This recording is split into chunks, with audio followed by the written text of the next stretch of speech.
Thank you very much. We are calling our board meeting to order. And at this time, I will give the invocation. Father, we thank you for this day and your many blessings. We thank you that you will give us wisdom and guidance as we go through our meeting today. Amen. Okay, again, we will start off by having a motion to adopt the agenda for today. So may I get a motion to adopt the agenda? I move to adopt the agenda. Thank you very much, Cecilia. And may I get a second? Second, And that was Daryl. Daryl. Thank you very much, Daryl. Okay, all in favor of the motion, and I'll run down the list. And again, I have to do this voice-wise. Daryl Adams, Aye. Dr. Daylor, excuse me, Aye. Dr. Hagler, Aye. Cecilia Perez, Aye. Steve Morris, Aye. James Mack. Thank you. Yes.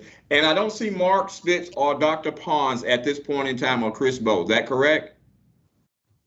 Okay. Motion carries. All right. May I also have a motion to approve the minutes from our last meeting? That would be August the 10th, would be our regular meeting minutes as well as our closed session meeting minutes. So may I get a motion? I move that the minutes be accepted as presented. This is Steve Morris. Thank you very much, Steve. And may I get a second? I second Cecilia Ples. Thank you very much, Cecilia. All in favor? I'll go down the list again. Daryl Adams, Aye. Dr. Daylor, Aye. Dr. Hagler, Aye. Cecilia Perez, Aye. Steve Morris, Aye. and myself, James. Thank you very much. Again, we will start our meeting with our reports, and that will be Sue Yates will be up first.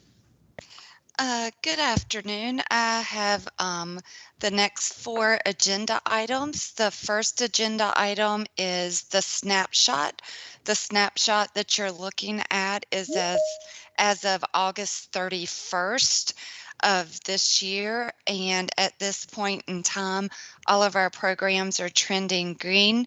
School health, both their revenues and their expenses are lower, and that's due to the majority of the school nurses do not return until mid to late August. So that is typically just a little bit further behind in the percentages. The next report that I'll quickly review with you is the analysis of how we are this August 31st compared to last year at August 31st. As you can see at the very bottom, our expenses are within $210 of each other, so we're running very much in line with where we were last August. If you look up at the revenue, there is a difference of about $200,000 in revenue. And last year, in the beginning of the year in July, we received $335,000 approximately from the Walmart Foundation. So that is the majority of that difference.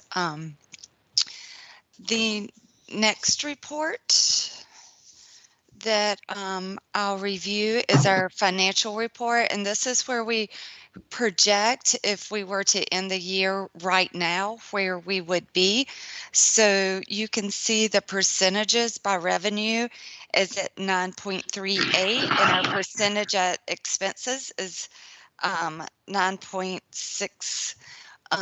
So those percentages are running very much in line, and then we do get our Medicaid cost settlement, and that is allocated at the bottom for 2 months. So it is showing that if we were to end the year at the end of August, we would make a profit this year. We do have some projects that are in works that are finishing up. Some of their invoices should be paid this month from last fiscal year that did not finish, as well as some initiatives that we are discussing. Are there any questions at this point about these 3 reports before I move on to the presentation? No here. Okay. The presentation that I'm going to discuss for a few minutes is our Medicaid cost study and how last year's number, what we're looking for that to be able to facilitate us to accomplish in FY22. A couple of you, the board members, asked last month about the Medicaid cost settlement. So we are reimbursed twice for our Medicaid services that we provide. When we bill, we get state Medicaid dollars, and that's through our billing process. And then at the end of the year, the cost settlement is prepared, and those are the federal funds, and the federal funds are intended to make up for the cost of serving our Medicaid patients, to make sure that the agency is whole. So the cost settlement is paid 1 year after the services are provided, once the payment and the cost are reconciled. Last year, Medicaid did not even have the reports to us to finish the cost settlement until March, to begin doing that. With all of the COVID changes and billing changes and additional services that we could bill for, it was late. This year, we have been told that our cost settlement process should be complete by December, so that will be very helpful this year. Another note of importance is in FY20, which is the money we received in the summer, our cost of doing businesses to the Medicaid payments that we received was much higher because we still had a lot of staff, but we were really spacing patients out. So we didn't have the volume coming through, and that made our Medicaid percentages from the federal side higher because they were reimbursing that to make sure that we weren't in a deficit for serving Medicaid patients. Okay. The next slide kind of talks about a couple of things for last year in review. From June 2020 to July 2020 to June 2021, we did not have any community dental services, and that was much different than our previous years. Last year, at the beginning of the year, only emergency dental services were provided, and in July, our Kannapolis office closed for quite a few days due to the COVID quarantines of staff. From July to December, we were down 3 dentists, and we were down hygienists throughout the entire fiscal year of last year. Another important note for last year was in the beginning of the year, we didn't anticipate knowing exactly when we would have COVID vaccines, how it would go when they went out. In the beginning, the COVID vaccines, the first dose was $16, $17, and then they changed it to $40 of a reimbursement for every vaccine that was provided. So you can see from January through June how much our reimbursements increased towards the end of the year. So that made a really big impact and made it extremely difficult to project early on in the year kind of how the year would wind up. So based on those factors, the next slide, please, Erin. We, the leadership team is kind of planning for 2022 and know that the cost settlement that we got in 21 was unusual, and we want to make sure that we're being good stewards of those funds. So the total cost settlement amount was $2.392 million. We would have lost about $60,000 if we would not have received any cost settlement numbers.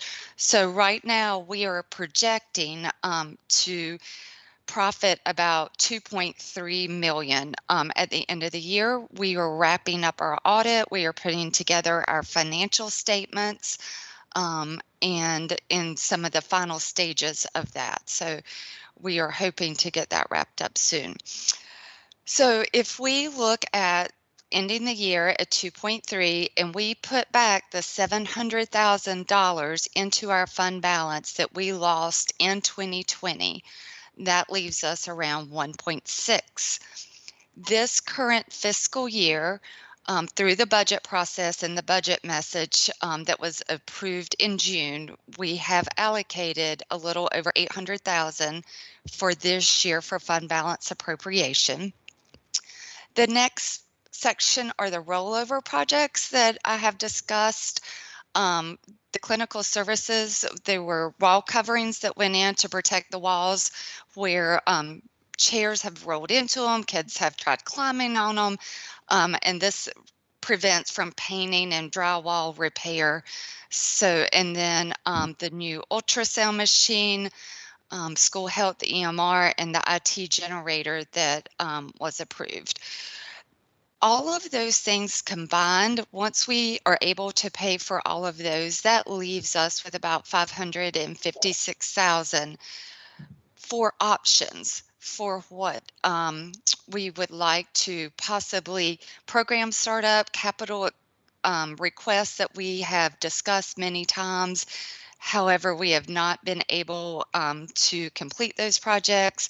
So the leadership team currently has a plan to meet on September 20th to go over some of the suggestions, recommendations, thoughts, ideas from staff to make sure that we're using those funds to their full capacity. So we wanted to bring this to the board for thoughts, feedbacks, comments, those type things, and then we will certainly report back any decisions to move forward. And I think that's pretty long-winded for me. Dr. Hagler, I believe I see your hand up. Yeah. So what's the typical cost report reimbursement over the past couple of years? And then how much of that this year has special funding because of the COVID funds? So in the past, our cost settlement has ranged from a little over $1 million to the most it's been in the past was 1.8 million. So it does vary. It typically, our budget is within 200,000 of the cost settlement. And sometimes it's been, within like 48,000, and sometimes it's been about 200 where the difference was. So anywhere from $1 million to 1.8. And if any of the COVID funds can be used for any of our projects, we're also looking at grants. One of the examples that we had talked about for startups was a community health worker program, and we have received a grant for that. So that would not be something that we would spend those additional funds for. So we would want to make sure that I'm trying to look any vehicles. We are in communication with the state about a mobile vehicle where we could take our services into disadvantaged communities or folks that couldn't get out and make the transportation to get services out to them. So if state dollars under the COVID umbrella could pay for that. And we're also budgeting and trying to keep a handle on our current COVID vaccines and those reimbursements. And if we are able to, or the third shot becomes recommended for the majority of the population, then I'm sure that we'll be bringing a budget revision in to the board to look at those. Did I answer your question? Dan, if I can jump in there quickly too. So usually we get in the, a little over $1 million. What kind of caught us off guard last year was that we got over 2 million in a year that we thought we'd get less because of our services being closed for some months, like dental was down for a couple of months and that. So we usually get about $1 million, and we have that budgeted in. What again, this past year has been very difficult to manage financially.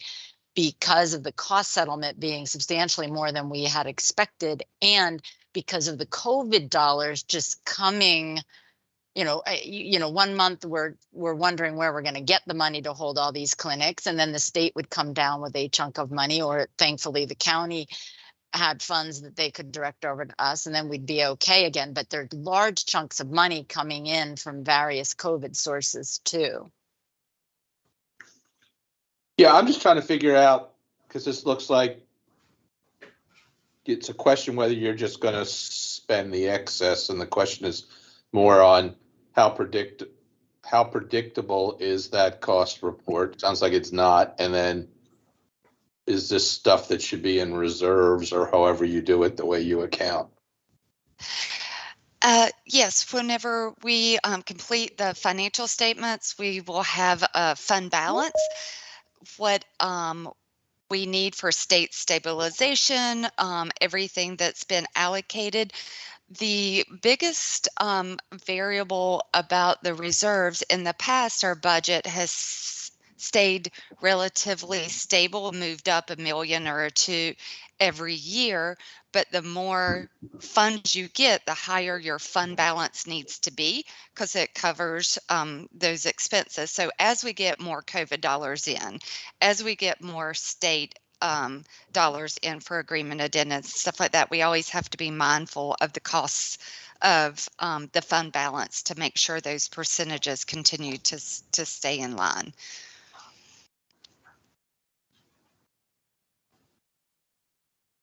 Yeah, maybe I'm just trying to understand, if you have to spend it, then that makes sense. I just, whether or not under the rules, whether you're allowed to reserve and how much.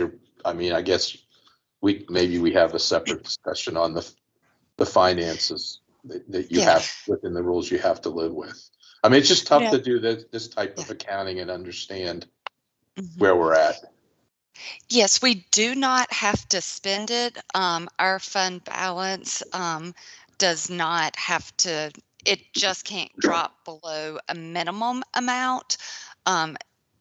However, you want to make sure that you are using any additional funds you have for good of public health. If you have the excess based on the end of another year kind of coming in a little bit differently, but you do not. So if all of these things are covered under different funding sources, then we could hold those in reserves and use them again for another year whenever people are not interested in funding COVID and the other initiatives that we have.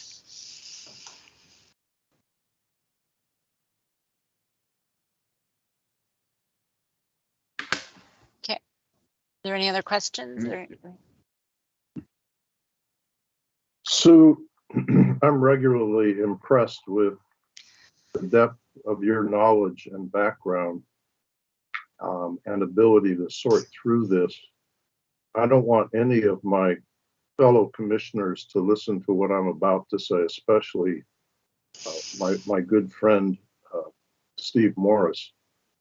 But I feel absolutely stupid when it comes to understanding how the financials are governed, how they work in a organization like this. And I feel terrible that I am stupid about it, because I'm not able to really offer much in the way of ideas, thoughts, suggestions, advice, consent, any of the above.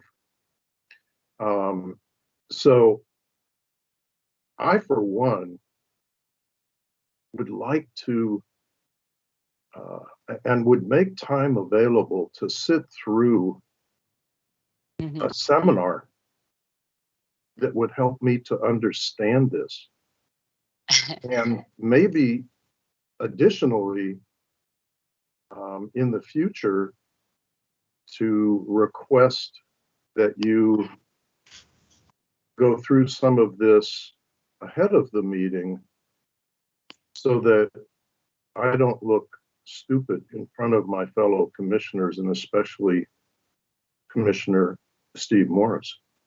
Well, it's very timely that you brought that up, because in a few slides, I'm going to have a slide of where I'm proposing some committees for the Board of Health. And one is the Finance Committee, and I just happened to slot you in potentially on that committee for discussion and approval, and then we can advance from there. Okay. Any other questions? Okay. If not, then I think we will move to the next area of our reports, which would be the report cards and metrics from Vital Statistic. Yeah, so as you all know, one of my main goals for us as an agency is to make sure we are getting solid report cards in place with both countywide metrics on it and then our program performance metrics. So that was a major goal this past year and continuing. Last year, we had each area come to the board and talk about their strategic plans. This year, what I want to do in a more concise fashion is share some of the data so that we can educate you as to what is the health of this county and what is the progress we're making at improving the health of the county in each of the areas. So tonight, I'm just going to go through a couple of slides to show you the kind of and wealth of data we get just from the birth and death certificates that we have here with our vital records. And as you know, as a county health department, we do the birth registry and the death registry. So every birth and death that occurs in this county, we collect data on and report up to the state and then get stats from as a result. So good, Aaron. So I just want to remind you, when I presented to all of you my plan for this coming year in August, we use the county health rankings to get a sense of how our county is doing. And what we've put on this slide is just those areas where we are performing below how our state is doing and how the nation is doing in general. So the areas that we have some real opportunity for improvement are around mental health, and you've heard that as Marcella has presented to you, that mental health is one of the big focus areas of our partnerships. And then around those behaviors, healthy behavior. So adult obesity is a problem, physical inactivity is a problem, exercise opportunities and excess drinking are problems. Around access to care, we don't have enough dentists in the county, and we have too many preventable hospital stays. And then social associations, our county residents aren't as engaged as residents in other counties. And then lastly, those three that kind of lump together: air pollution, driving alone to work, and long commutes. We are doing poorly compared to the rest of the state, probably largely due to I-85 coming right through our community.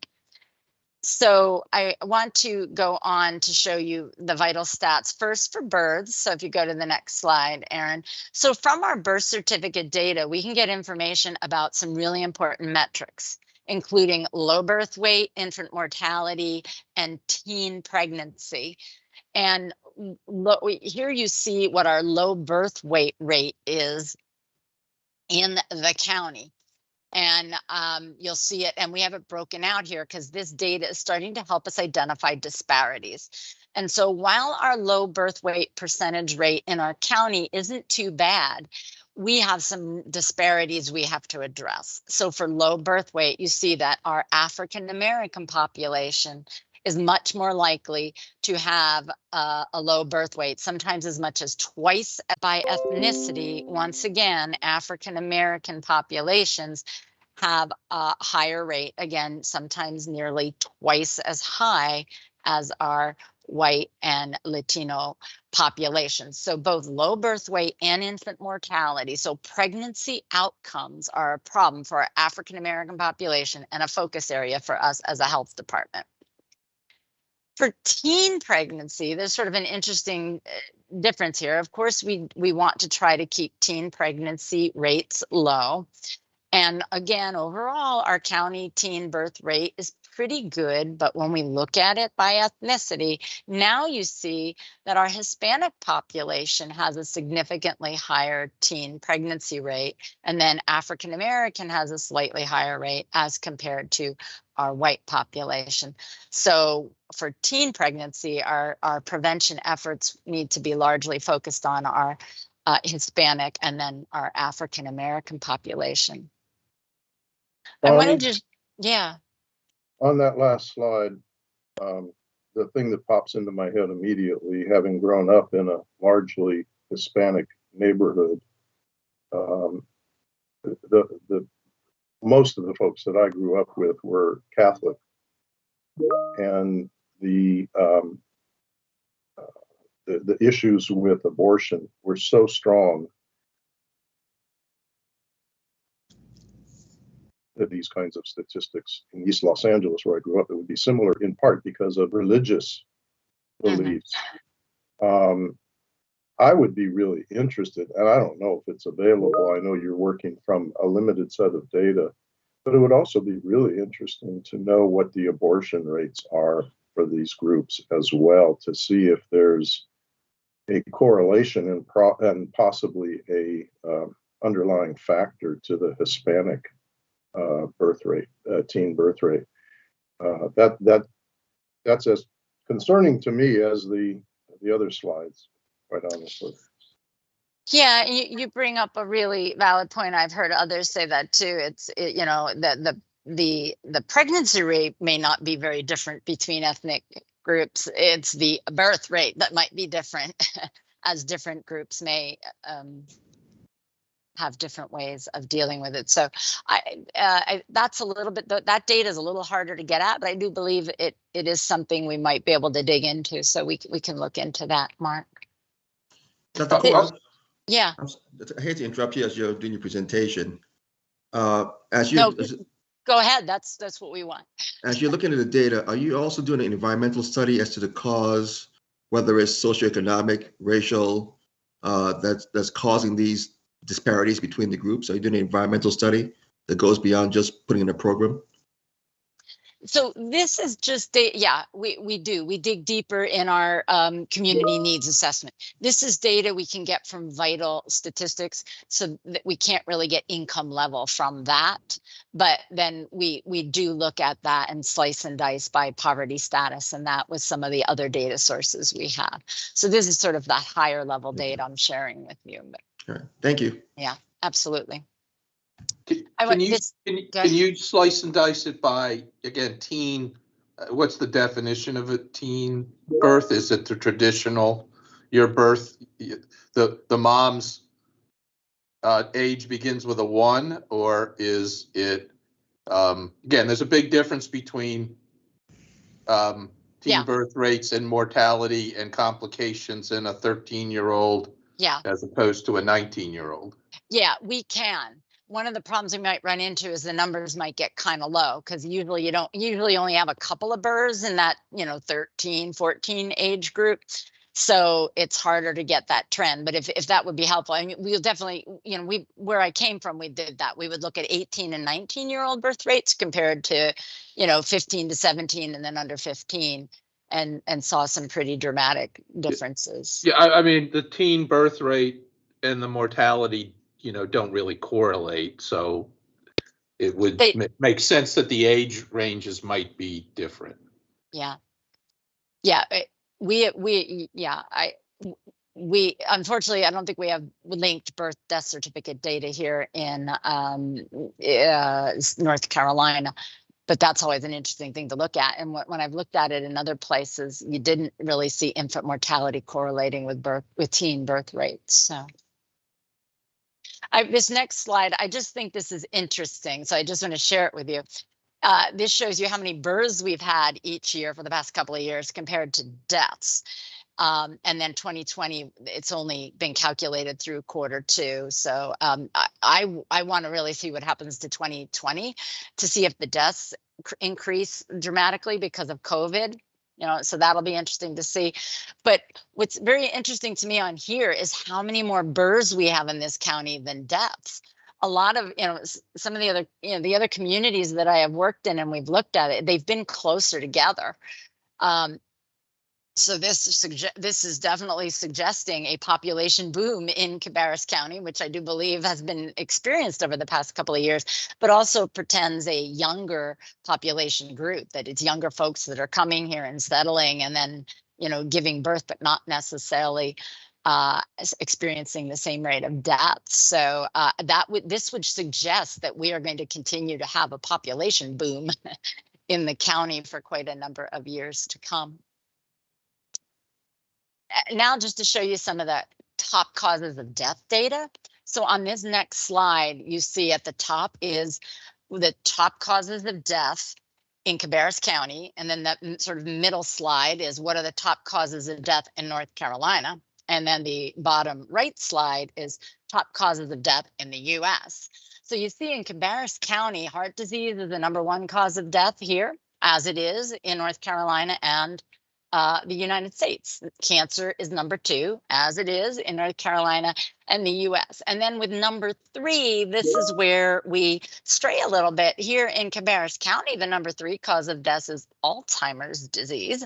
And if you look at North Carolina and the US, Alzheimer's is a little further down the list. So I thought that was interesting.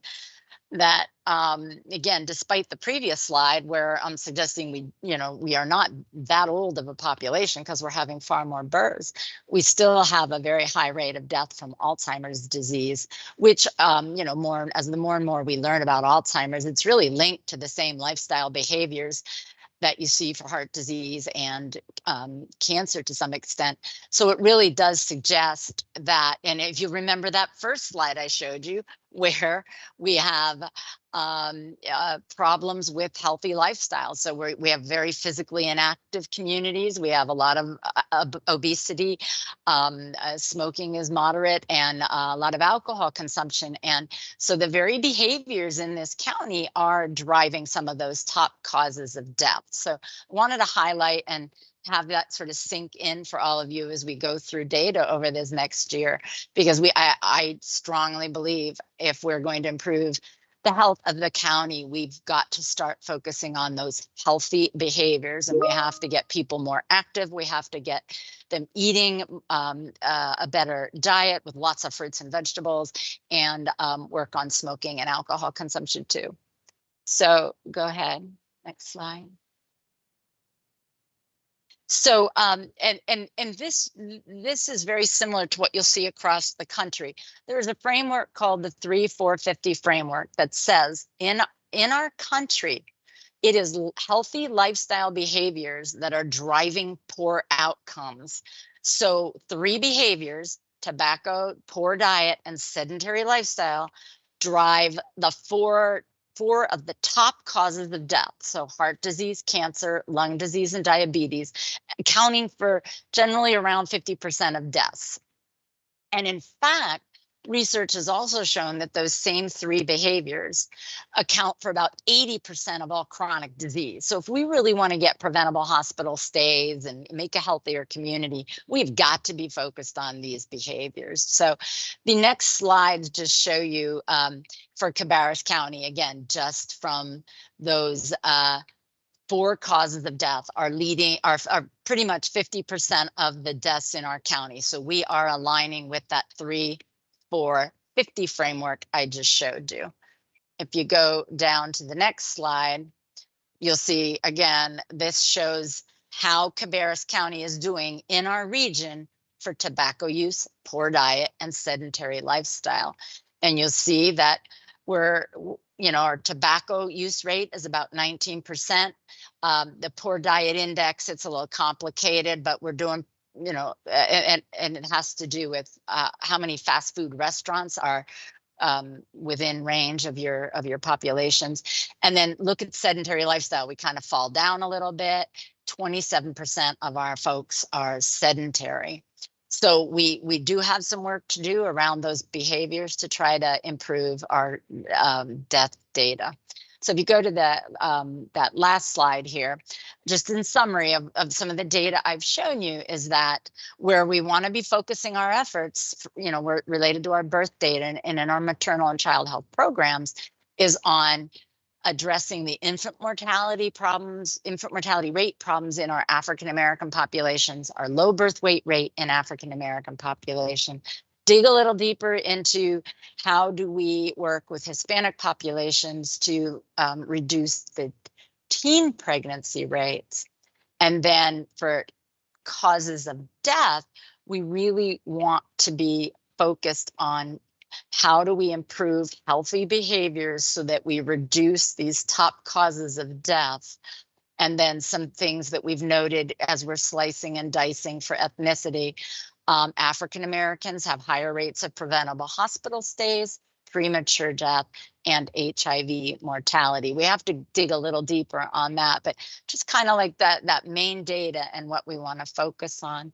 So with that as a framework, then over the rest of this year, we will have some of the different program areas coming to show you their county data and their program data, and talking about how we're modifying our programs to start moving in the right direction of moving those needles that you saw in the very first slide. So thank you for those comments and suggestions. Those will be really helpful as we're thinking through how to look at the data in more depth. Are there any more comments or questions about that?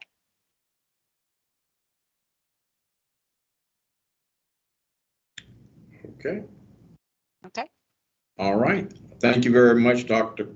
Coyle. And the next area that we would have would be Dr. Cathcart with the yearly turnover figures. Yes, and so really quickly, these would have normally been presented at the board meeting last month, but I was unable to present those. We had a packed agenda. So what you're looking at is the last 3 months of the last fiscal year, April, May, and June, and you can see the turnover rate, the total number of employees, the final number. For those of you, for the new board members, the total separations and final number may be different because we don't count, for instance, retirement, people that move out of state and things like that. So every separation doesn't go into the final number. And then also, I know these numbers where it says status 9101, 9102, and all those, that might be confusing for newer board members, but that's just full-time 40-hour employee is 101, and then after that is different variations of part-time employees depending on the hours they work, all the way down to PRN employees, which is 9104. All right, and so if you look at the total for the fourth quarter last year, it was the turnover rate was 3.7%. You scroll up a little bit, Aaron, for me, or scroll down so I can get to the. There you go. And then that's for the yearly numbers. For the first quarter, turnover was 7%. Second quarter was 3%. Third quarter was 4%. Again, fourth quarter was 3.7%. And then the total turnover for the year was 17.7%. For all the board members, this may look a little different to you because in the past we've averaged the quarters, but after speaking with Bonnie, we decided that we wanted to add the quarters. So you have I think this is a much better number to look at. And my goal is to be under 10% turnover for the year. So does anybody have any questions? Okay. Steve, do we have historical data? I'm sure I could get it. I didn't go back. So yes. So the answer is yes. Yes, we have historical data, but it was average, not total. But if you wanted to see totals for historical data, you could. I could get it. What's your general and separate question? What is your general feeling about the level of turnover? And are there any consistent concerns that it raises for you? Well, like I said, it was higher than I'd like it to be. I wanted to be 10% or under. So that's a good target to shoot for when we're looking at turnover. I would say, look, last year was a tough year. That's all I guess. It was a tough year for turnover. As you all are well aware, we spent a lot of time, having to recruit in some difficult areas. And in the areas that we had to recruit in, there was high turnover in some of those areas, and it was and also difficult to recruit and retain people. So I don't expect it to be that high this year. And I think some of the areas that we had a tough time recruiting for last year, I think we're doing better this year. So people aren't as burnt out or don't feel as much weight as they did, which contributed to some of that turnover as well. Thank you. You're welcome. Any other questions? Okay, thank you very much, Dr. Cathcart. And our next agenda item would be the COVID-19 update, and that will be done by Aaron.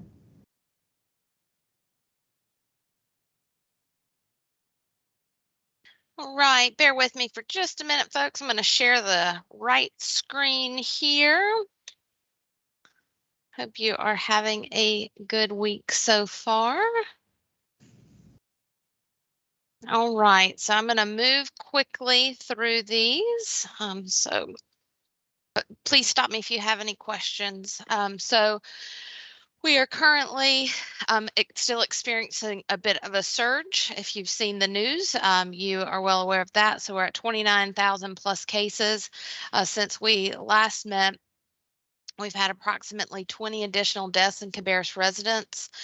We are doing all we can to educate our community so that we can help our friends in our hospital system because they are at capacity. A bit of good news is we are seeing our percent positive turn downward, so we will take that as a bit of success, even though it's small and incremental.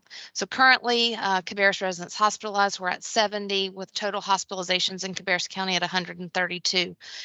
Recoveries, 27,000, but it does leave an active case count of 2,101, which, if you'll remember back in June and July, those were in the hundreds, not the thousands. We are working hard to get back there. We're pretty frustrated with staying around the 49% mark of vaccinated individuals. We're trying a number of strategies to get that increased, and we'll talk about what a national effort may be that'll help. So this is a report that we get that shows trends, goes all the way back to the beginning of the pandemic. So here you can see the rise in the fall, and what I want to share here is we're seeing over the last 2 weeks a bit of a fall, but this also shows us our number of cases in various age groups. And so we watch this closely, working closely with our school partners. So Daryl Adams and his team are, of course, great to work with, and making sure our kids can stay in school. We want to identify cases, but we want our kids to stay in school. So you also see, and may be surprised to see, that the purple shading, which is the 75 and up, but we are seeing some cases in long-term care facilities and those sorts of things. So we have our regional team that's working very closely with our long-term care facilities as best they can.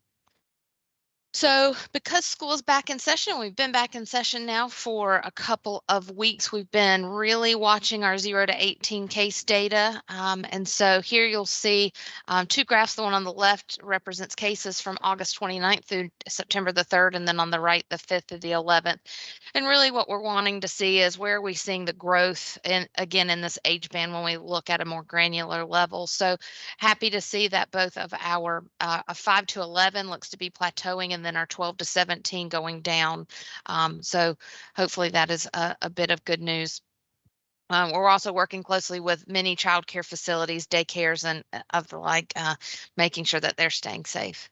So this just graphically shows percent positive, but what I want to show you is the amount of tests that were done in Cabarrus County last week. So over 7,000 tests, which almost is the highest, only to come close to back at the holidays when we had our other peak. We are working closely with many testing partners on testing access, making sure that people have access to both rapids and PCR tests, but it's a challenge everywhere. And so our call center is doing a great job linking callers from the call center to testing resources. May have to wait if it's a drive-through type testing arena, but it is available. So looking at our cases per 100,000 residents, this was over 1,000 last week. So we're happy to see that our rolling cases average per 100,000 is down below 1,000 at 971. So even though we wish more people were eager to be vaccinated right now, it has not stalled the work that we are doing. Our team is continuing to push forward. So just a quick snapshot. Tomorrow they'll be at the Cabarrus County Jail, who's been a great partner with us, and they're going to actually be doing some not only COVID, but hepatitis A vaccinations in the coming weeks. So while they're there, they're going to be doing a little more than just COVID work, which is great. We'll be here at CHA on Wednesday also, and then we're sending our strike teams out to businesses who will have us. And so if you have a business who wants a strike team to come out, and even if it's only 10 employees who will get the shot, we'd love to serve them. So from the state dashboard here, you can see we're holding steady at 49%. I keep saying every time I look at the report, we're going to tick that 50 mark, and we're just not getting there. But 49% of the population with at least one dose, and then 46 fully vaccinated. And on the right, you can see our region here. So again, kind of middle of the pack, but we really want to be driving those numbers up a little more quickly. Meggie, our epidemiologist, is doing a great job keeping us up to date on the newest variant, so we're keeping an eye on that. But there have been cases identified in the U.S. A bit early to fully understand the characteristics, though our infectious disease doc on with us tonight might be able to shed a little more light on that should you want him to, but we are watching that closely. Of course, Delta continues to be the big one here.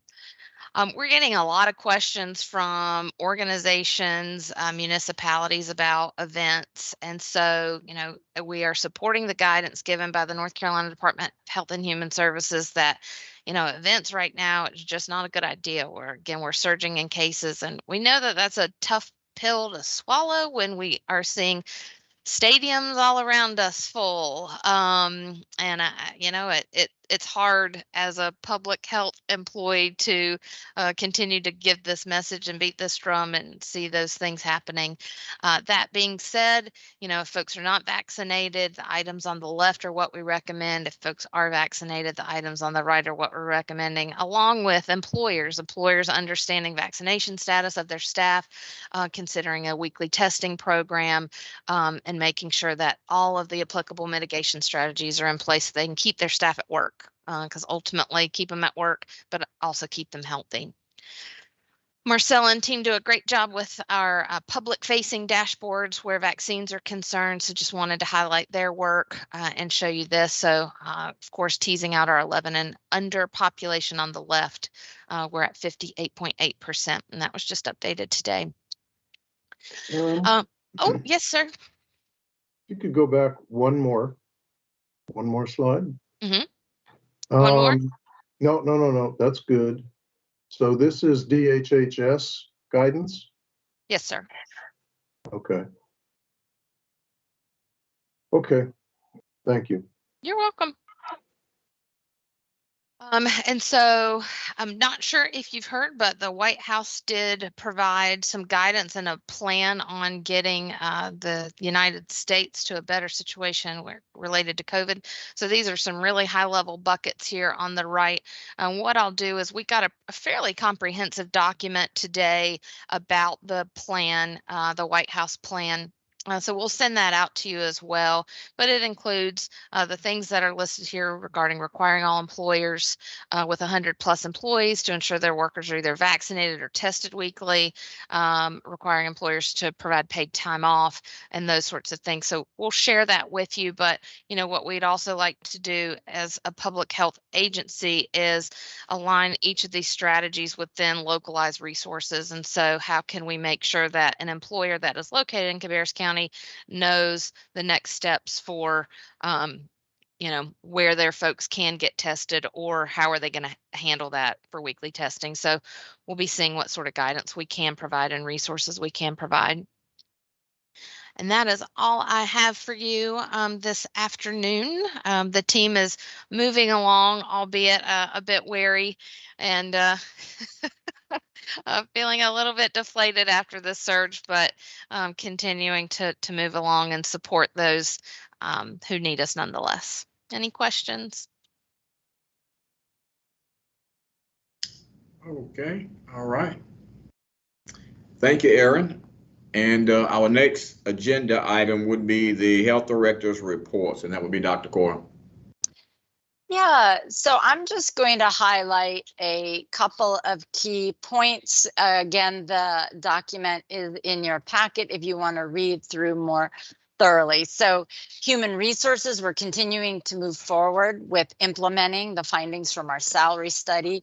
In phase 1, we focused on folks who were underpaid and in very low paying jobs and got those all right sized. And now we moved on to phase 2, where we're looking at those higher salaries and then also getting our job class and job grade restructuring a little bit more focused and organized. We did well with grants. We received a CDC community health worker grant for over $2 million over the course of several years. We're excited about that because if you will remember, we are focused on really building a strong community health worker program. We're also getting 4 PHAP folks from the CDC. That is an amazing program because CDC pays the salary of these individuals and we get the benefit of their public health expertise to work in our programs. We have started using some of our volunteer pool to help provide vaccines in our CD program as a way of making sure we have vaccines available for everybody who wants them. Our dental program is still planning to start providing service within the next month at the schools to get our mobile program back up and running. But to move on to school health, boy, have our school nurses been busy for this first couple of weeks of school and seeing multiple cases and trying to do contact tracing and keep up with everything.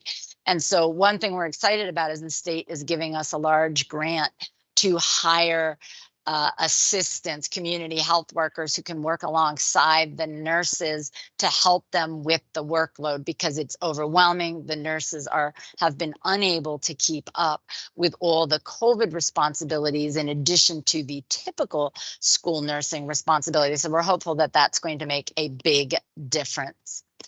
As you heard from Aaron, the surge over the past month has really been challenging us as a department with the resources we have available to respond in the COVID program. The Cabarrus Public Health Interest received a large grant from the county to expand mental health services. We'll be able to get several social workers on board to provide mental health counseling for individuals who are underinsured or uninsured. And we're extremely thankful to the county for that funding since, again, mental health is one of our big priority areas. Interesting note from our environmental health staff that our restaurant scores have been a little bit lower than usual throughout the county. Some of you may have noticed that a lot of restaurants are really struggling for workers and employees to work in the sites, and so they're noticing that that there are more problems with the restaurants being able to adhere to all of the requirements. So we're keeping our eye on that to make sure that our food environments are staying safe. Our community health improvement plans are posted to our website. Marcella presented to you last month about those action plans and pointed out where they are. I hope you've had a chance to take a look at them.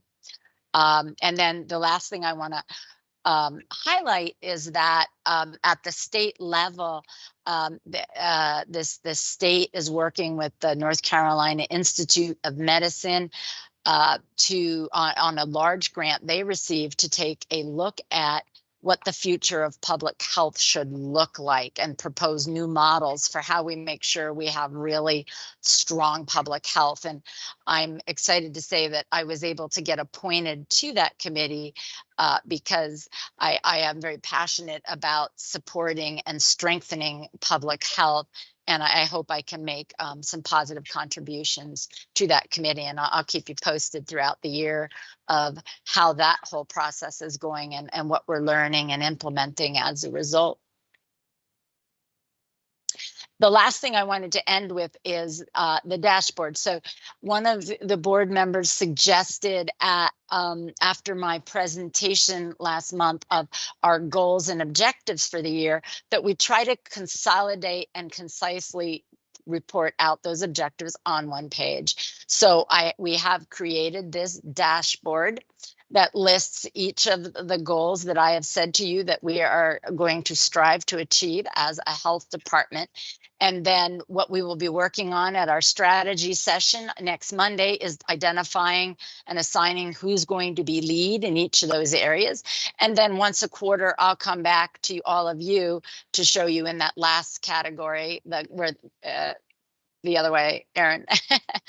We have it color coded green if we're on track and we're meeting the goal, yellow if we're doing okay but not quite there, and then red if we're off target. So hopefully this will be a more concise way for us to present to you the goals we are trying to achieve and how we're doing as a health department in achieving them. Are there any questions about that? Okay. All right. All right, thank you very much, Dr. Coyle. Our next agenda item would be the budget revisions, and that would be Sue Yates. I'm sorry. Attached are the budget revisions for the month of September. The first 8 are realignments within each funding source for each program. The next few are the ones that increase or decrease one of our grants or programs. As you can see, the state has given us $4.4 million for a school health program to pair our school nurses with additional staff to help ensure that the schools are safe for our Cabarrus County students to attend. That we also got the $700,000 for our community health workers grant that I mentioned earlier. Are there any questions about these budget revisions? Okay, hearing no questions, may I get a motion to accept the revisions? Motion to accept. Okay, thank you very much, Dr. Daylor. And may I get a second? Second. Okay, that was Darrell. Thank you very much. And all in favor, Darrell Adams? Aye. Dr. Kim Daylor? Aye. Dr. Hagler? Aye. Cecilia Perez? Aye. Steve Morris? Aye. Mark Spitzer? I'm going to abstain Okay. because I don't understand it. Okay. And myself would be aye. Has Chris Bowe or either Dr. Pons come online? Okay. Yes, sir. Yeah, they're on. Yeah. Okay. Okay. Chris? Aye. And Dr. Pons?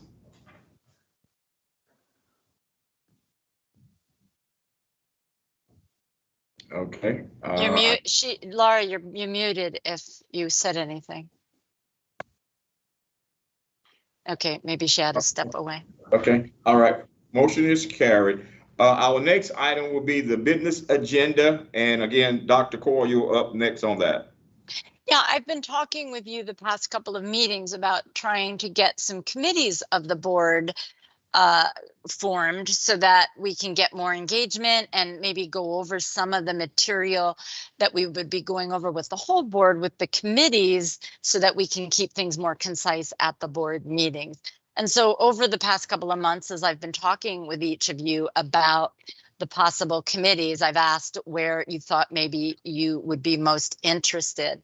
And so here's what I'm proposing, but I want some feedback from all of you as to does this seem legitimate? Do you think there are other committees or consolidated committees? But usually you have an executive committee, which includes your chair of the board and then the chair of each committee.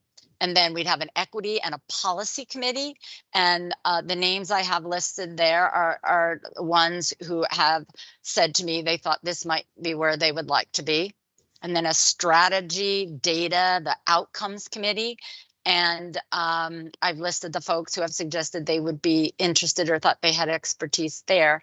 And then Mark, as I alluded to earlier, a finance and sustainability committee. And I have some names there. Now, I had made these corrections as I was reviewing this earlier, but it looks like it reverted to the old form. So I'll have to work with Chalice to figure out why that happened. But Mr. Mack, you had said you thought you would like to be on the equity and policy committee, not finance. So I guess what I'll do is stop there. And, you know, one of the things I would also put out there, Dr. Hagler, is that you seem to have some real interest in finance. So might you want to help us on the finance committee? And so I'll ask, you know, do any of you feel like this is the best location for you? Do you think you'd prefer to switch and be on a different committee? I'd like to have the discussion and then get this finalized.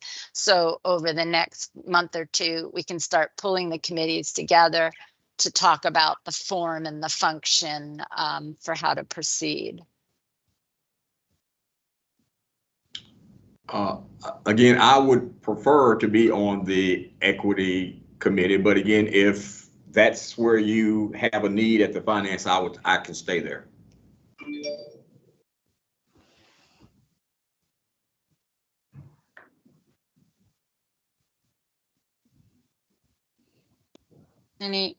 Any thoughts from the rest of you? Dan, how do you feel? I'll go wherever you want. I mean, I don't mind being on finance. I find it interesting, and it's kind of a challenge. I kind of in the same place with a couple of the other folks.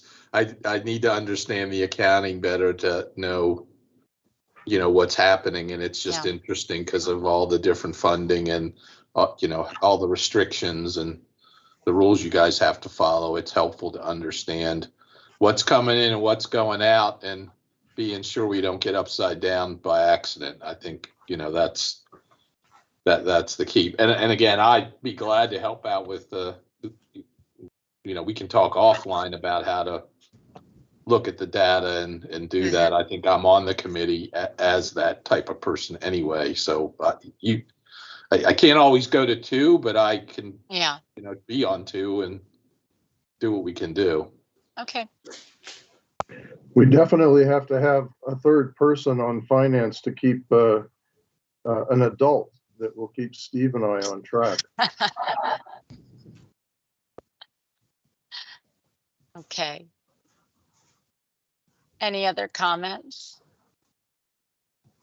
Okay, so I'll get that finalized and out to you in the next couple of days of the committees, and then starting to look at maybe calling an initial meeting towards middle end of October.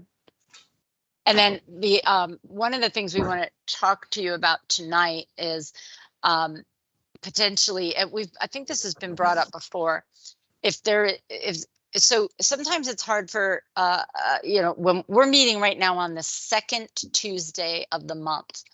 That is sometimes very difficult for Sue and her team to get the financials ready when that Tuesday comes very, very early because of the way the days fall. And so we're wondering if anybody has, if it be possible for the new year. So finish this schedule out the way we have it this year, but in January to start holding the meetings on the third Tuesday of the month, in an effort to make sure that we have all the finances complete and ready to go for the meetings. Does anybody have standing third Tuesday meetings? Like,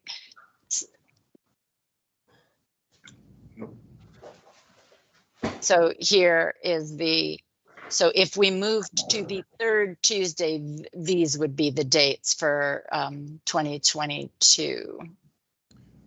Bonnie, one question I had is, we usually, the month of July was kind of taken away because of vacations. Yeah. Are we going to still look at doing that, or is that, I mean, I saw it was on the schedule, but I was just wondering if they're going to do that. I apologize. I didn't catch that in my review. Yeah, we generally do not meet in July because of the difficulty of getting quorums because of vacation. So. Okay. Otherwise, the dates are fine for me. Okay, then if everybody feels like that would work, we would, starting in January, bump to that third Tuesday of the month. Okay. All right. Are you going to continue, or we want Aaron to come up next? Vaccine incentive proposal? Yeah, that would be, Aaron is going to talk about that. Okay, yep. Okay, Aaron, you're up next with the vaccine incentive proposal. All right. Well, we changed the title of this ever so slightly as we continued talking about this proposal. And so we really, are understanding the environment, and you're probably hearing and seeing a lot of organizations offering vaccine incentives. Well, we have a vaccine mandate in place, so an incentive didn't feel quite like the right thing for us to do. Felt really kind of backwards, if you will. And so what we want to talk about with you tonight is perhaps a staff retention and a thank you award. So just in terms of kind of an environmental scan of what some others are doing, and you certainly may know of more than we do, and if you do, please share and we'll add them to our running list here. We're trying to keep this list also for our local leaders that we meet with every other Monday, just so they're aware as well. But here's what some other cities and some towns are doing in terms of an incentive program. We recently heard that the city of Salisbury is doing some sort of bonus for workers that have been on since the beginning of the pandemic. I've not seen any real granular detail to that. So once I do, I can share that with you. But really just wanted to kind of get your feelings on if the board would like to do anything similar to this, and what that might look like. So just some consideration. So instead of an incentive to get your vaccine, providing a retention and thank you award, the CHA vaccine requirement deadline is October 31st, and Dr. Cathcart's doing a nice job of accepting and reviewing exemptions that are coming in. No decisions have been made, but our staff do have that process in their hands. And what we would do is we would recommend providing the award at the end of November. And if the board supports this and tells us, hey, go forth and then come back with some recommendations based off our guidance, what we'll do is the leadership team will work with finance to develop a proposal to bring back to you at your October meeting. So just some things that we would love to hear you discuss, some considerations.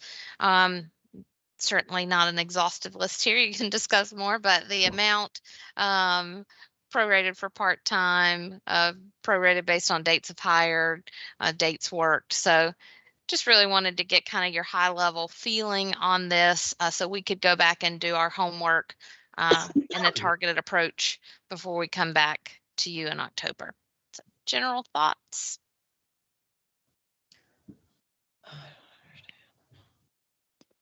Aaron, this is Steve. I think it's a very good idea. I think whatever you come up with, will be important, because I think that the Public Health Agency needs to set the tone for other public agencies in the county, as well as private employers. So I applaud the effort. Thank you, Mr. Morris. Anyone else? Just general ideas, guidance you want us to explore, or are you giving us creative liberties to come back to you?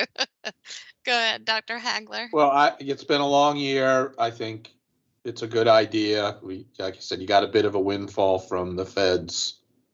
It's probably a good plan. Mr. Spitzer. I just figured out how to raise my hand. Thank you. Other than this way, any rate, I'm really torn on this.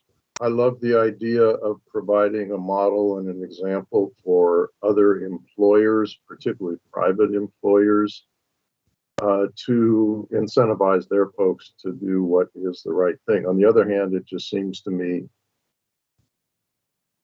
unfortunate that we have to incentivize people to do the right thing. And so I'm torn on this, but in the end, if it gets us to 50%, I think we ought to do it. Whatever we do, I think should be a model program that can be publicized. Yeah, Yeah, are you going to clarify, Erin? I will. Yeah. Yeah. So let me clarify, and I'm sorry if I was not clear. So this would be not an incentive program to get vaccinated for either CHA staff or for the general public. The initial thought was some sort of incentive for staff, but our leadership team really sounded very similar to your thoughts just then. That we didn't necessarily feel like that was appropriate, especially given that we have a policy now in place that requires it.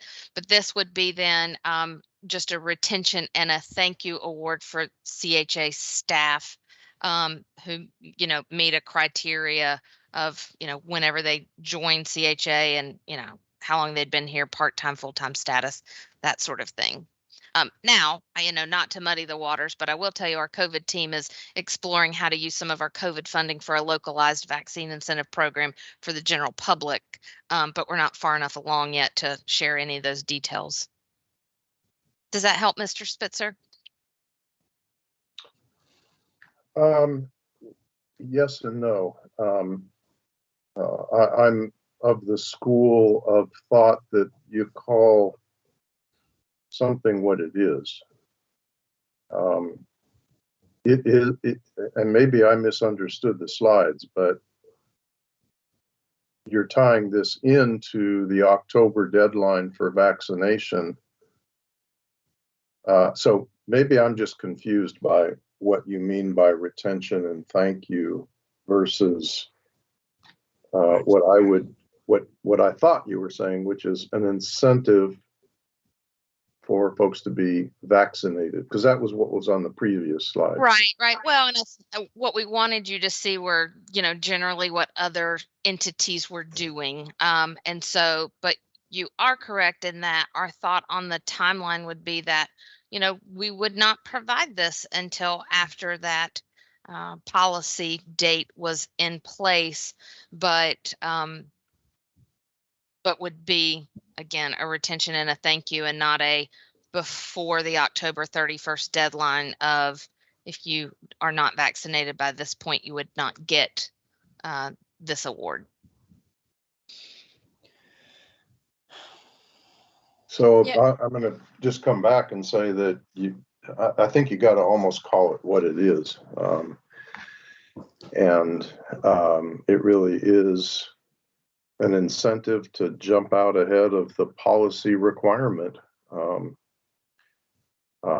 So however we do it, I don't care what the right, I don't know that I have a better answer. I will tell you the best program that I have seen for creating an incentive, which is logical, objective, and makes all the sense in the world is what Delta Airlines is doing, which is they're charging every employee who doesn't have a vaccine an extra couple $100 a month on their health insurance to defray the costs of additional care that they are at risk for incurring.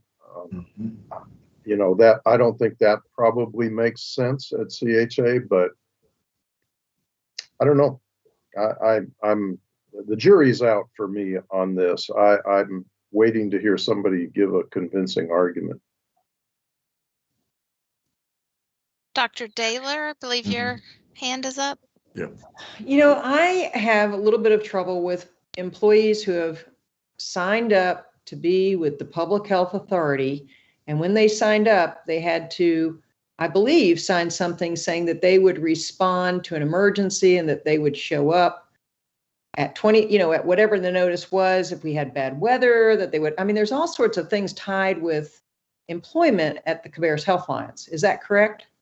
Yes, ma'am. Yes. And so to me, this is, getting the vaccination requirement. I just think you leave it what it is.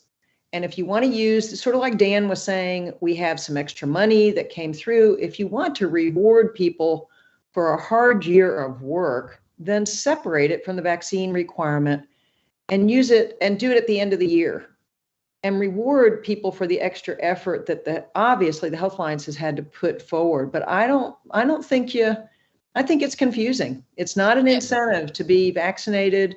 It's not a thank you for being vaccinated. That sort of comes with being part of the CHA, in my opinion. Yeah, Kim agreed, and I'll take the hit for that. We mislabeled this when we first started talking. When we first started seeing others providing a vaccine incentive, we thought, well, maybe we should consider this. But as we talked this over in leadership, they brought up exactly what you and Mark just brought up. Look, we're requiring the vaccine already. And it's a public health, it's one of the functions of public health. So let's not tie it to being a vaccine incentive. Let's give it at the end of the year to say, we know it's been a very challenging year. Thank you for working hard, for putting in way more hours sometimes than you ever thought you might have to, and for rising to the occasion of working in a pandemic, as we've all signed the form that says we will do. So we should not have left it labeled the vaccine incentive, because we started changing how we were viewing it to being, let's have it be a retention and thank you award for those who do stay through this year, recognizing that some individuals may choose to leave because of our vaccine mandate. Then you're really just trying to find a budgetary consideration for providing maybe a retention bonus or an added bonus at the end of the year is really what you're requesting. Yes. Yeah, Okay. and if the board had any ideas on how you would like to see us explore structuring that model. And if not, then we will go to the drawing board and we'll bring you some options, and that's fine. Well, can I just say, so you avoid, what's the cutoff date we've decided, October 31st? Yeah, And- we aligned it with Atrium. And I presume the decision here is this is not going to be an intensive monitoring program, which is, built into the federal mandate if it survives court challenge. It is, you don't work here if you're not vaccinated, correct? Or have a medical or Yes, yeah, if you with an approved exemption. Or Right. you're vaccinated are your only options. I mean, this gets back into it. You can have it on the front. Well, it seems to me we ought to just October 31st is the cutoff. You will have that. You can decide to pay it out afterwards without saying it's obvious. I'm not sure from my observation with the people who are vaccine hesitant that the amount of money we're willing to put out there is enough to change minds. I think losing your job is probably a bigger one. So I think it should just, I think what we discussed, you can completely separate it from this as you don't award it until after the 31st, and then it's clearly not tied to the vaccine issue. Yeah. That's just my observation. I think it's probably better to completely separate it because we're going to hold people in this organ, which I think is the right thing to do for a public health organization. You do the right thing and you're an example of the community. And it's Chris is on. He's probably having his own heartburn on where we're going to go at the hospital on this, because it's a choice between do we have enough nurses to open the doors versus mandate, and I have no idea where this is all going to come down, but it's either going to be onerous monitoring, which we'll probably provide rather than do the Delta Airlines version, or some other version, but I think it's pretty simple here, personally. I want to join in. I agree. I think, people in healthcare have always been in the front line dealing with the COVID issue. I see my wife doing it on a daily basis. And I think separating the two becomes important because you already have a policy in place, you have to be vaccinated. But I also think it's important to just thank the staff for just a hard year and a half of being on the front line. So if you do something that's around beginning of the next fiscal year, Christmas time, whenever, just more of a thank you for what you have contributed to the organization and to the cause and to fighting, working with our community and sticking it through. Since we know a lot of people are leaving healthcare because of COVID. So as a thank you to them, rather than having it tied to the vaccination, I think the closer you put it to the October 31st, people are tied in with vaccination. Yeah. I think it has to be a distance away and a way to say thank you for the hard work that you have done. Yeah, appreciate that input. Ms. Plez? Yeah, and Erin, I agree, and I agree with Daryl, and it's been a, very hard year for all of us. But I would like to explore the idea of giving the staff an extra day, off. They did it at my work. We love it. Everybody is exhausted. So I think just having like an extra day, for vacations, and you can easily do that for like full-time and, part-time employees the same. Accordingly, I think that should be a good token of appreciation for their hard work, during this special year. All right, thank you. We'll take, I appreciate the feedback. It certainly mirrors a lot of the conversation at leadership just yesterday. And so, moving it further away from the date of the vaccine deadline and then the time off consideration, maybe a hybrid approach. So we'll take all of your ideas and hope to bring you back a really strong proposal or two, so you can choose which you like best at a future meeting. Anything else? Mr. Spitzer, your hand is still up, so just want to make sure you. It is? I can see them. They're right here. What are you talking about? How do you, it doesn't show. You just click on it again. Click I on it see. again. Okay. There you go. Okay. I need a teenager over here. All right. Thanks, everyone. Thank you very much, Aaron. Okay. And Dr. Coyle, I think you will be up next with the mass mandate discussion. Yeah, and I think this is the last item that we have to go over with you. And again, for a little bit of discussion. So as you saw from Aaron's presentation, we really had gone into another significant surge brought on by the Delta virus that was really challenging. The hospitals were at capacity and really strained with ICU beds.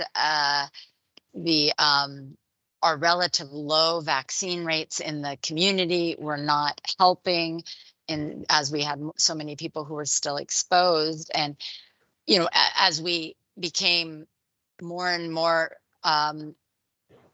strained with our own resources to respond to all of the positive cases, and how do you do the investigations and the contact tracing and all that, we're looking at what can we do? How do we get more people educated about this surge again? You know, we came into summer thinking we had kind of gotten this behind us, and then we started surging again. So we were entertaining quite a number of ideas, and one thing that we had been addressing was, do we need to put back in place a countywide mask mandate, as you know, some counties have done now, and working with our local leaders on our weekly calls, really didn't come to consensus about that. We then decided as a health department that we wanted to come out with a public health advisory and at least advise the community that we were surging again, that we were experiencing, you know, thousands of cases every 2-week cycle, and that it was really important. We were strongly encouraging people to mask when indoors, and we went out with that advisory at the end of August. We advised get vaccinated first and foremost. Wear your masks again when you're indoors, regardless of your vaccine status. Socially distance, and of course, wash your hands. So we went out with that advisory. Hopefully you all remember getting that information. We then had meetings with the state where they were emphasizing, the question was coming up of, well, when the county doesn't want to necessarily do this, can a board of health do they have the authority to put out a rule saying that there is a mask mandate? And that's what I'm sharing with you here on the document. And this is for educational purposes, essentially, is that the state, talking with their legal department, came back and said, yes, boards of health have the rule-making authority to pass a county-wide mask mandate. What compromises that is that a board of health does not have enforcement authority. And so if you don't have strong agreement from your entire county about something like this, then it will become relatively ineffective. So what I wanted to educate all you about is that for right now, as you heard from Aaron, our rates are starting to decline slightly. So what we want to focus on right now as a health department, and we're looking for you, the Board of Health, to make comments on this, is to really continue along the lines of strongly encouraging of vaccines. We're requiring it for our employees, and then to encourage businesses to require employees to be vaccinated or get regular testing, assist the businesses that are going to be required to have their employees vaccinated according to the new federal mandate. And then to continue to encourage mask wearing indoors. Again, encourage employers, work with the chamber, our local leaders, to encourage employers to require masks at their places of business so that we get this all under control. And then continue our priority contact tracing and make sure we've got testing available. And continue to watch these trends to see if they go down. But I kind of wanted to provide this education to each of you that this is an activity that the Board of Health could do if we start to surge again, but recognizing that it brings with it limitations, and just having, again, any discussion that you might want to have about, is that something we want to keep as a potential strategy as a Board of Health if we surge again, that we may need to consider something like a Board of Health mask mandate. Again, right now, I think with us going in the right direction and with strong encouragement and focusing on all these other mitigation strategies, we're good, but wanted you to be, one, aware that it is an option, and then two, get a sense of how you all feel about that sort of a step if we continue, if we go back up in our surge. Any comments on that?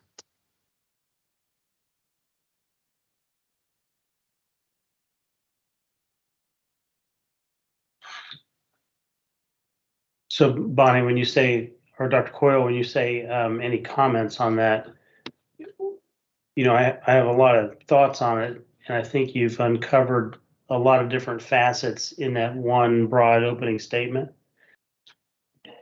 For instance, you know, the opportunity for the health department to stand behind the science and the principled direction of that a mask mandate protects our community, right? The other side of that is the ability for it to be an effective mandate, and whether or not it has teeth and how that plays out in the community. You know, I think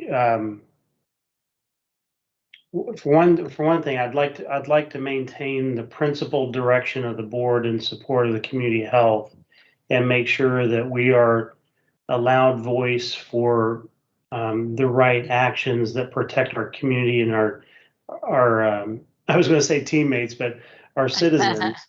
You know, it's the work that we should be doing. And then I think subsequent to that, we can talk about how do we word it so it's an effective mandate given the polarizing political dynamic today. Yes. And that's what you have in your board packet is what the state did was working with their public health legal teams is put together a template that boards of health could use if they choose to go in this direction, where it sort of lays out, you know, what options you can follow depending on how your board of health is set up and what you could or could not include. So this is I think this is just a very excellent template that we could follow that will make sure, as you just said, that we're addressing all the issues and presenting the case of the science and our public health duty for this type of requirement if our data says that it's the direction we should go.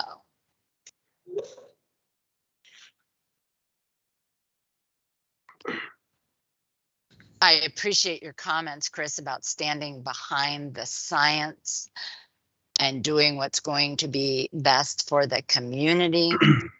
And then balancing that with, can we make it an effective mandate, or would our efforts be better served at, you know, focusing on the other strategies that can also help us get the pandemic under control? It's you know, that balance of, you know, what is the best steps to take to assure we're protecting our community to the highest degree possible. Yeah, I think, you know, for me, as I reflect on this, Dr. Coyle, you and I can list a handful of significant health epidemics or impacts over the last 30 years that have come with political baggage. And I think when we reflect on the historical moment of the work that was necessary and the work that the right people plowed into, you don't then think about what was the political dynamic then. You think about what was the right thing to do for the patients and the citizens that were at risk, and how could we have protected them better.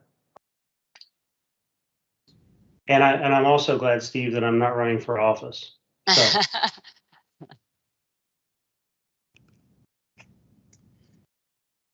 Any other comments?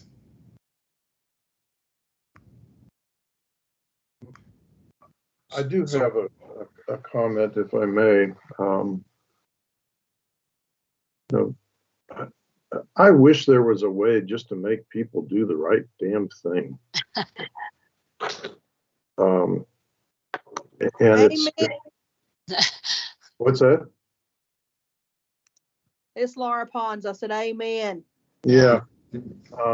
But I'm struggling with, and I don't have an answer to this, but I'm struggling with what the role of the health authority is in this. I learned a long time ago as a manager that I ought not to set a rule unless I could enforce it, because it eroded my authority.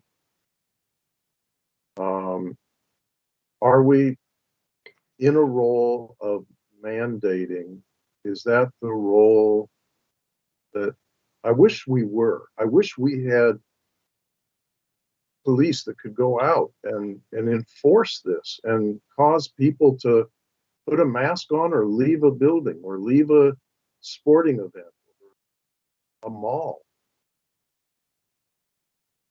I'm just wondering where we want to be on that authority range.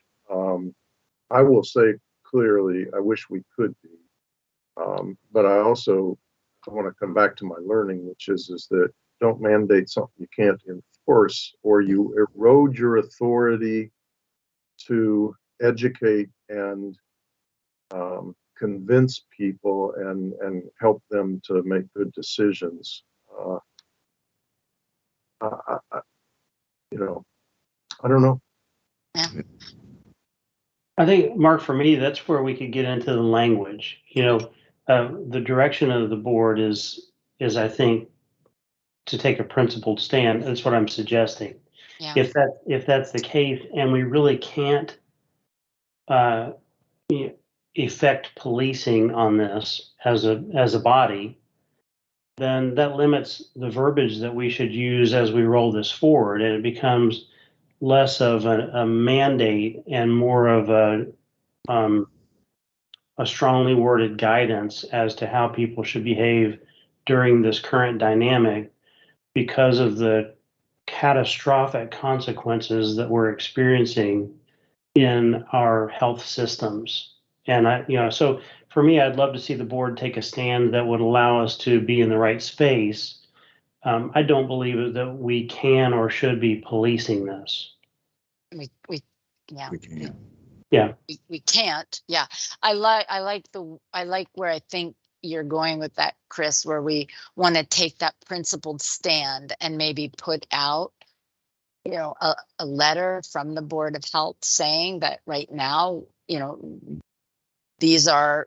we are asking our county to do the following and list, and take that stand. Is that what you're suggesting? Like, we wouldn't necessarily mandate masks, but we would come out saying we are highly encouraging the following, and then list. I can't personally speak to the science, but I can tell you anecdotally, we're having a far greater impact today on children than we did in the first surge in the winter. And I think, a lot of that speaks to the unvaccinated rate of the 5 to 12-year-old that's in school. And so I think, lending some, I'm going to mute here in a second so I don't continue to take the floor, but I think lending the science to the letter, Dr. Coyle, so that we can demonstrate to the community what some of the trends and impacts are. From my perspective, it's a personal ask, because I can tell you from an Atrium Health perspective, it's a crushing moment that is not sustainable, and we're losing every day in this. Yes. Yeah, I agree with Chris also. I think something should be put out to at least let the people know what our stance is. Although we cannot be making if we made a mandate, we wouldn't be able to enforce it, but at least they would know what our stance would be.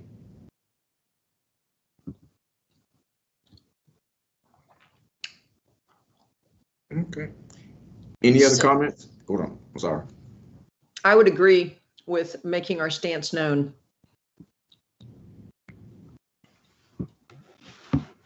Is that something we just simply all agree on? Like, or do we want to take a vote?